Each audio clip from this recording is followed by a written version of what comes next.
You know, sometimes you come across a story that's just packed with contradictions. A story about incredible success, but also devastating loss, and a spirit that, well, just refuses to quit.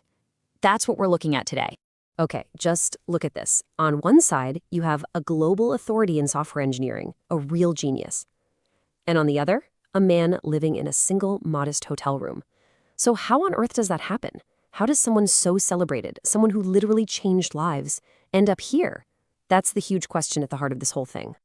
To really get what this fall felt like, we have to understand just how high he'd climbed. So let's go back.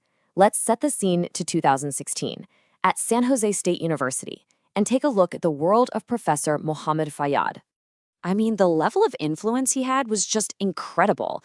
We're talking about a guy whose work was published in the most prestigious journals, whose lectures were being studied all over the world. His office wasn't just an office. The source calls it a sanctuary for students. His name was basically synonymous with discipline and, frankly, genius. But you know how it goes? So often that brilliant public image is hiding something else entirely. Behind the scenes, a battle was raging. A crack was forming that the academic world just couldn't see. The source material paints a really grim picture of what was going on at home, a deep intellectual and psychological conflict. It says his marriage became a source of just constant, unrelenting stress, forcing him to live two completely different lives, the brilliant professor in public and a man trapped in what's described as a domestic hell in private. And that constant strain, that pressure, eventually something had to give, and it did. His body just couldn't take it anymore. And that physical collapse triggered a professional one that would change absolutely everything. It was like a horrible chain reaction. All that psychological strain leads to a massive heart attack and an emergency transplant. He fights back, he recovers, he actually makes it back to the university. But his return, it wasn't a victory lap. It was the start of a whole new nightmare.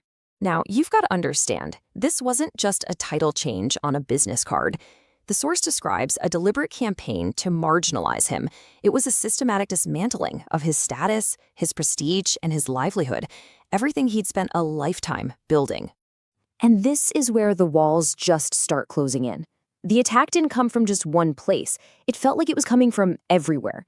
It seemed like every system that's supposed to support you, well, it turned against him. After a really tough divorce, he ends up trapped in a legal maze. The source talks about unfair rulings crushing financial penalties, with thousands being taken right out of his income.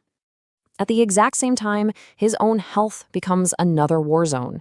His insurance was draining his bank account, and pharmacies were apparently making it difficult for him to get the life-saving drugs he needed after his transplant. Can you imagine?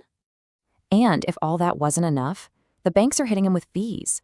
According to the source, even his own lawyers either just dropped his case or somehow seemed to be working against him. It's just unbelievable. And then came the final blow. The university, the place that was his home for so long, terminated him. The source calls the whole thing arbitrary and cruel. His entire world had just collapsed. So that brings us to today. After losing his health, his wealth, his entire career, what's left? Well, this is where the story takes its most powerful turn. This is where we see the man who remains. 75. After all that glory and all that loss, at 75 years old, Professor Fayad is still here. He is still fighting. And this right here is what's so amazing. He's living in a small hotel room, has been through hell and back, but what does he do? He goes back to his work, his core mission, his belief in knowledge. That's the one thing they could never, ever take from him.